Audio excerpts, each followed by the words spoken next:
हमारे हिंदू धर्म में महान ग्रंथ रामायण से जुड़ी बहुत सी कथाएं प्रचलित हैं, जो रामायण से जुड़े सभी महान चरित्रों का वर्णन देती हैं। सभी कथाएं कोई न कोई महत्व भी दर्शाती हैं और नीति का संदेश भी देती हैं।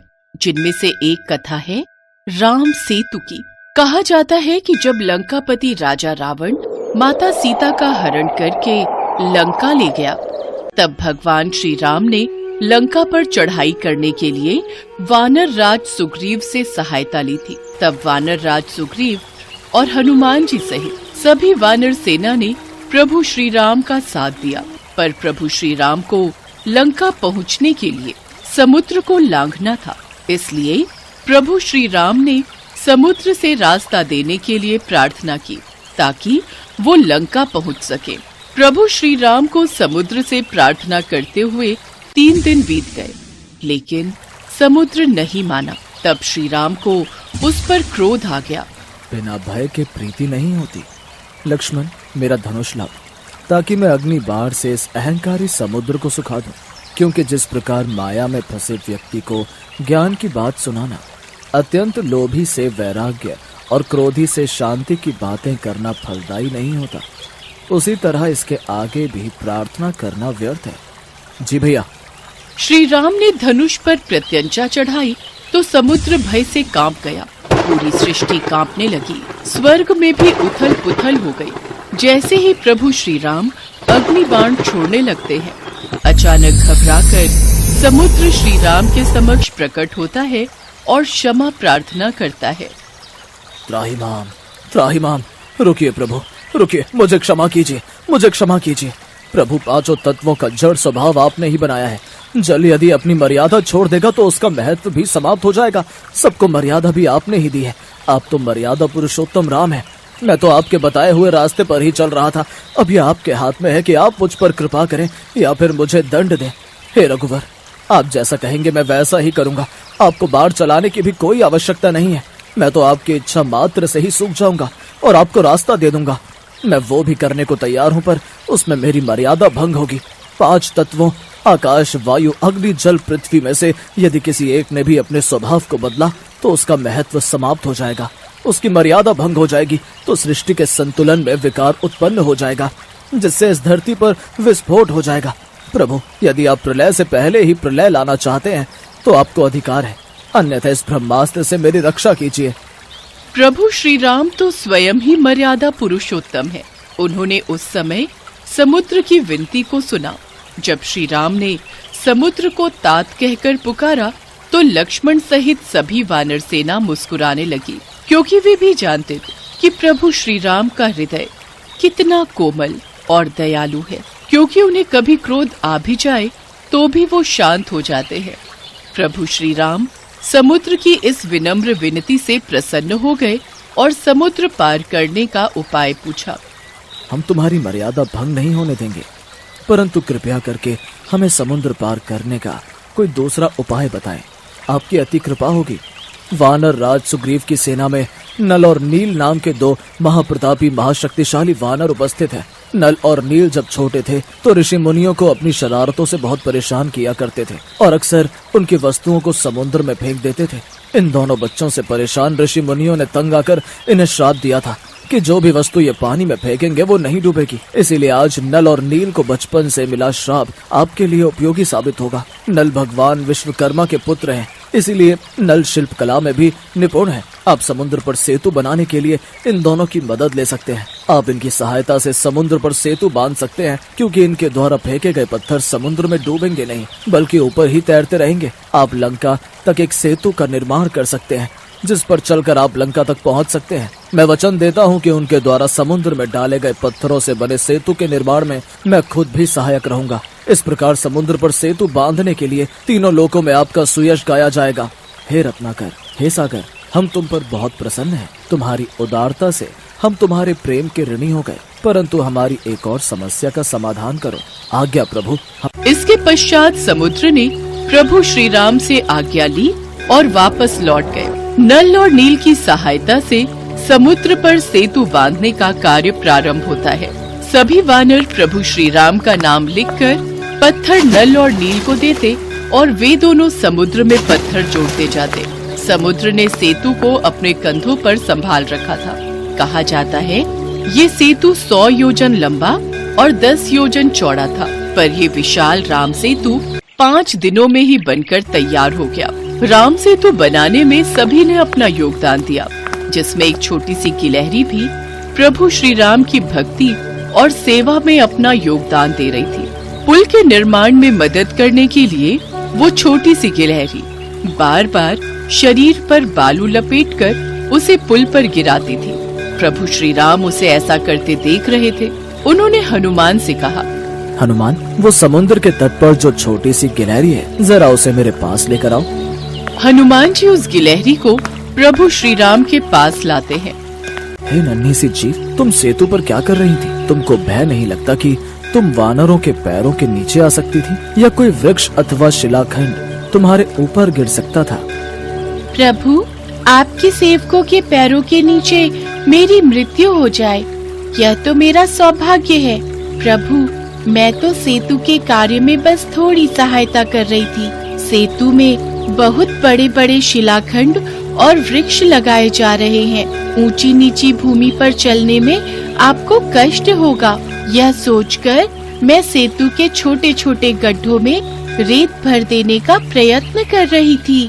गिलहरी की स्नेह भरी कोमल बातों को सुनकर भगवान श्री राम प्रसन्न हो गए। उन्होंने अपने बाएं हाथ पर गिलहरी को बिठा लिया। जगत पालक ने उस जीव को वह आसन दिया जो किसी भक्त को भी प्राप्त नहीं होता।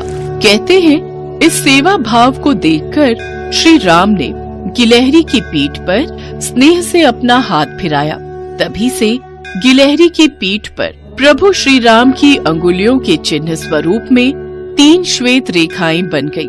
प्रभु श्री राम का चरित्र ही ऐसा है कि हर कोई प्रभु श्री राम की भक्ति में लीन हो जाता है। प्रभु श्री राम करुणा के अवतार हैं। वे अपने भक्तों पर अथाह प्रेम न्योछावर कर देते हैं।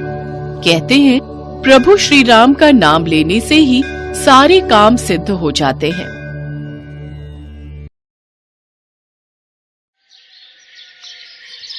पौराणिक युग में कई ऐसे भक्त थे जिनके लिए स्वयं भगवान धरती पर उतरते थे और उन्हें अपना आशीष देकर स्वयं को गौरवान्वित मानते थे। ऐसी ही एक भक्त थी शबरी। शबरी का असली नाम श्रमणा था। ये भील समुदाय की शबर जाति से संबंध रखती थी। इसी कारण कालांतर में उनका नाम शबरी हुआ। इनके पिता भीलों के मुखिया थे। उन्होंने श्रमणा का विवाह एक भील कुमार से तय किया था, लेकिन आदिवासियों की एक प्रथा थी, किसी भी अच्छे कार्य से पहले जानवरों की बलि दी जाती थी। इसी प्रथा को पूरा करने के लिए शबरी के पिता शबरी के विवाह के एक दिन पूर्व 100 भेड़ बकरियां लेकर आए। तब शबरी ने पिता से पूछा, पिताजी, इतनी सारी भेड़ बकरियां क्यों लाए हो? शबरी बिटिया, ये हम भीलों की एक प्रथा है जिसके अनुसार कल प्रातः तुम्हें विवाह की विधि शुरू करने से पूर्व इन सभी भेड़ बकरियों की बलि दी जाएगी। अच्छा, मुझे तुम्हारे विवाह के लिए बहुत काम है, मैं अभी आता हूँ। माँ, ये कैसी परंपरा है जिसके कारण बेजुबान और निर्दोष जानवरों की हत्या की जाती है? बेटी, ये प्रथा शुरू से ही चली आ रही है। मेरे विवाह के समय भी ऐसा ही हुआ था। प्रथा के बारे में सुन शबरी को बहुत दुख हुआ। वो पूरी रात उन भेड़ बकरियों के पास बैठी रही और उनसे बातें करती रही। उसके मन में एक ही विचार था कि कैसे वो इन निर्दोष जानवरों को बचा पाए। तब एकाएक शबरी के मन में ख्याल आता है, नहीं, मेरे कारण इन निर्दोष पशुओं की बलि नहीं दी जाएगी। मुझे भोर होने से पूर्व ही घर से भागना होगा। मैं भली भांति जानती हूँ, अगर एक बार मैं इस तरह अपना विवाह छोड़कर घर से भागूंगी तो कभी इस घर में मुझे वापस आने का मौका नहीं मिलेगा।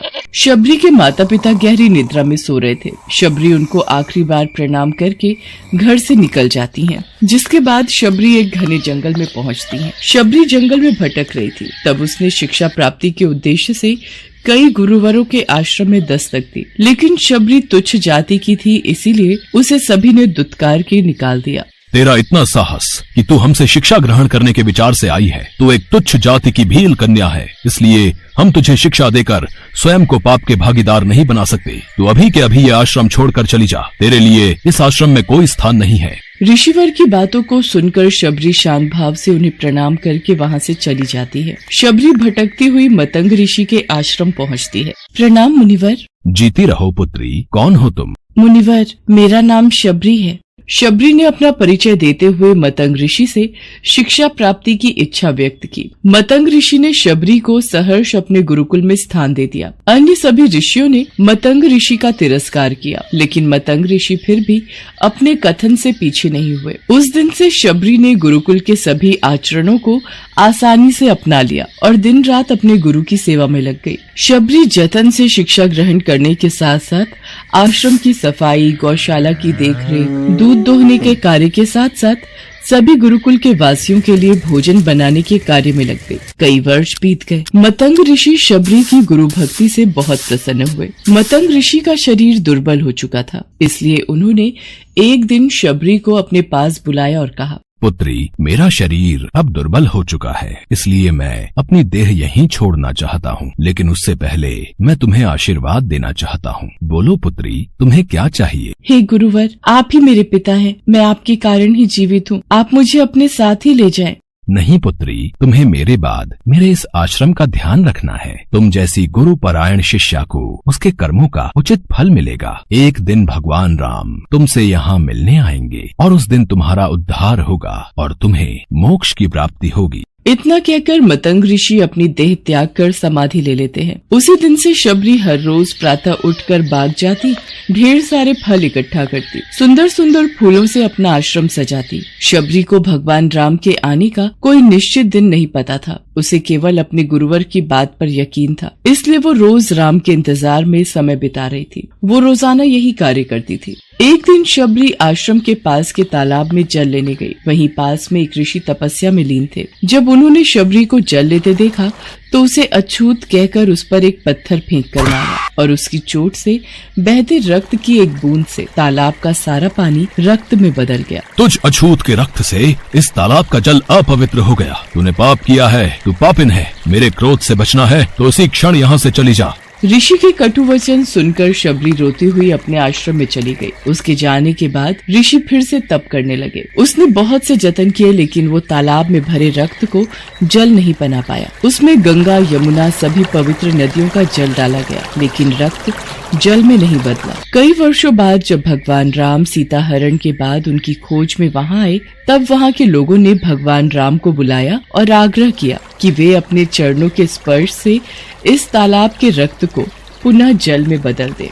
राम, आप अपने चरण स्पर्श से इस तालाब के रक्त को पुनः जल में बदलने की कृपा करें। यदि मेरे इस कार्य से आप सबका भला होता है तो मैं ऐसा ही करूँगा ऋषिवर। राम उनकी बात सुनकर तालाब के रक्त को चरणों से स्पर्श करते हैं, लेकिन कुछ नहीं होता। ऋषि उन्हें जो करने को बोलते हैं, राम वे सभी मंत्रोच्चारण करते हैं, लेकिन रक्त जल में नहीं बदलता। तब राम ऋषि से पूछते हैं, हे ऋषिवर, मुझे इस तालाब का इतिहास बताएं। यहाँ ऐसा क्या घटित हुआ जिस कारण इस तालाब का जल रक्त में बदल गया? राम जी की बात सुनकर ऋषि उन्हें शबरी और तालाब की पूरी कथा बताते हैं और कहते हैं, हे प्रभु राम, ये जल उसी तुच्छ जाति की शबरी के कारण अपवित्र हुआ है। हे ऋषिवर, ये रक्त उस देवी शबरी का नहीं, मेरे हृदय का है, जिसे आपने अपने अपशब्दों से घायल किया था। मुझे देवी शबरी से मिलना है। उन्हें हमारे आने का संदेशा भिजवा दीजिए। तब शबरी को बुलावा भेजा जाता है। शबरी राम के आने की प्रतीक्षा में अपनी कुटिया को सजा रही थी। राम का नाम सुनते ही शबरी दौड़ी चली आती है।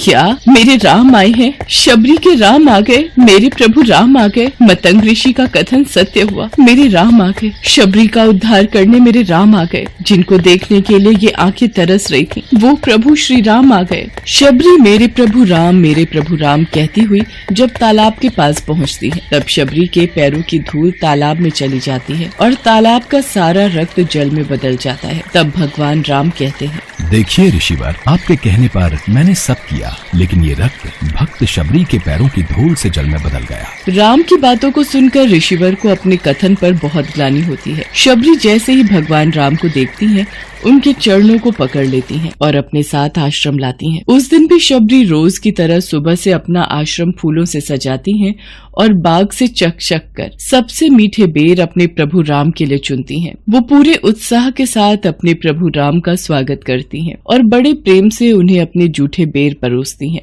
ये मीठे बेर आपके लिए बाग से लाई थी, आप ये ग्रहण कीजिए, मैं आपके लिए जल लाती हूँ। भगवान राम प्रेम से बेर खाने के लिए उठाते हैं, तब लक्ष्मण उन्हें रोक देते हैं। भैया, ये बेर जूठे हैं। इन्होंने ये सभी बेर चक्कर आपको दिए हैं। ये बेर जूठे नहीं लक्ष्मण, सबसे मीठे हैं, क्योंकि इनमें माँ शबरी का प्रेम है। इतना कहकर भगवान राम प्यार से बेर को खाने लगे। भगवान ने जाते हुए शबरी माई से कहा, माँ, आप मुझसे जो चाहे वो मांग सकती हैं। प्रभु, मतंग ऋषि के कहने पर मैं आज तक सिर्फ आपके दर्शन करने के लिए जी रही थी। अब आप मुझे मोक्ष प्रदान कीजिए। मैं अपना शरीर आपके चरणों में त्यागना चाहती हूँ। और उसी क्षण शबरी ने अपना शरीर त्याग दिया। भगवान राम ने अपने हाथों से उनका अंतिम संस्कार किया और सीता माँ की खोज में आगे बढ़ गए। इस तरह से ऋषि मतंग की बात सच साबित हुई और शबरी को भगवान राम के दर्शन भी हुए। तभी से भगवान राम को शबरी के राम भी कहा जाने लगा।